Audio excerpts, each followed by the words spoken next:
Il più cordiale saluto amici della Wii Sport, Antonio Caroè pronto a raccontarvi della 12ª giornata del campionato di eccellenza per il girone B dal Garden Sport di Mili. Andava in scena il derby cittadino tra Pistoia e Città di Messina. Da una parte i ragazzi di Mister Raciti che vengono da 3 sconfitte consecutive, l'ultima, quella della scorsa settimana sul campo del Paternò con il 2-1 siglato negli ultimi minuti dalla bellissima punizione di Ciarcià. Affrontano dall'altra parte i ragazzi di Mister Furnari che vengono dalla vittoria contro il Biancavilla che ha proiettato il Città di Messina nelle zone altissime della classifica, sempre più vicina alla vetta. Andiamo a scoprire i 22 che scenderanno in campo partendo da quelli che sono quest'oggi padroni di casa.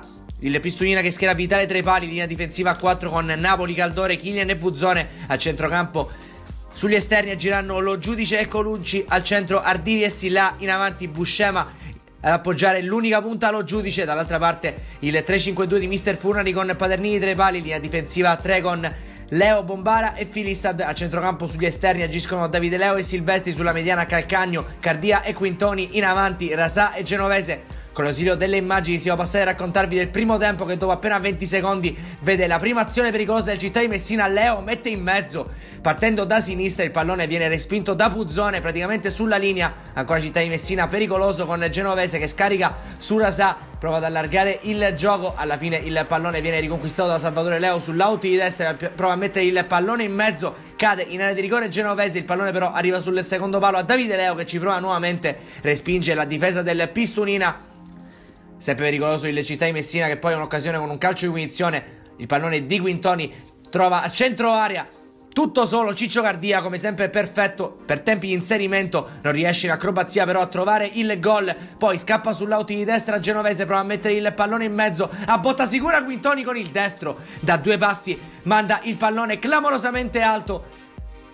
In disturbo il portiere Vitale del Pistoia, probabilmente fondamentale in questo caso per i suoi. Poi altro calcio di punizione, stavolta uno schema con Quintoni che appoggia per Genovese, rientra sul destro, mette il pallone in mezzo, a un passo dal vantaggio non riesce Rasà a controllare in area di rigore e a deviare quel tanto che sarebbe bastato per trovare il gol dell'1-0 del Città di Messina. Poi Genovese va a scappare su Puzzone, allarga il pallone sulla destra dove c'è Silvestri che si inserisce, prova a mettere la sfera in mezzo, ancora una volta Puzzone, stavolta in azione di recupero dopo l'errore riesce a mettere il pallone in calcio d'angolo. Finalmente si vede anche il Pistoia in avanti, il pallone di Napoli a tu per tu con Paterniti, l'uscita dell'estremo difensore del Città di Messina va a negare la gioia del gol al Pistoia. Siamo praticamente al 45esimo, il direttore di gara concede 2 minuti di recupero ed è nel primo di questi che Paterniti riesce con il rinvio a servire Rasà dopo un Arachiri della difesa del Pistoia. Ci prova l'ex Milazzo,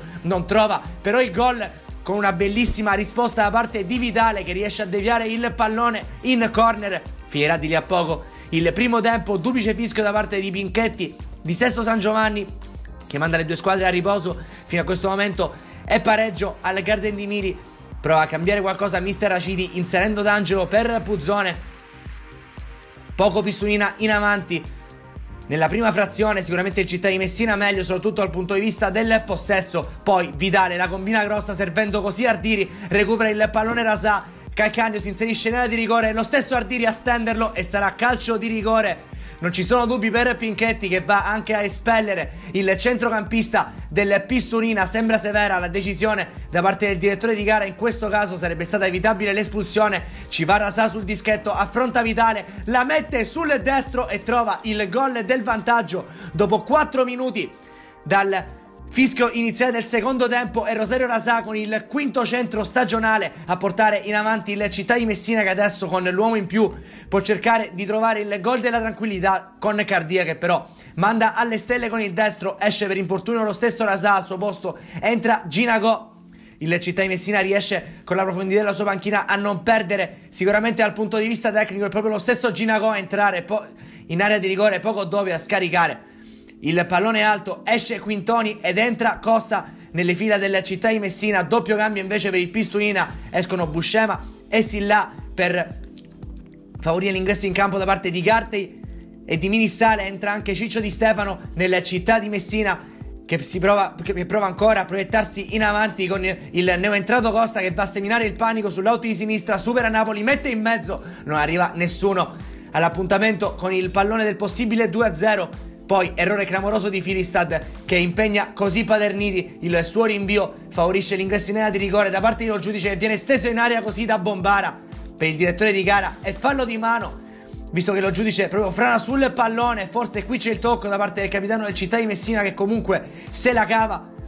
Ultimo cambio, esce Silvestri ed entra Alessandro nelle fila del Città, che proietta ancora una volta l'azione offensiva con Genovese che entra in area di rigore e ci prova con il destro. Vidale riesce in presa centrale a far sua la sfera, di lì a poco triplice fischio da parte del direttore di gara, vince il Città di Messina nella 12ª giornata del campionato di eccellenza contro un discreto Pistunina.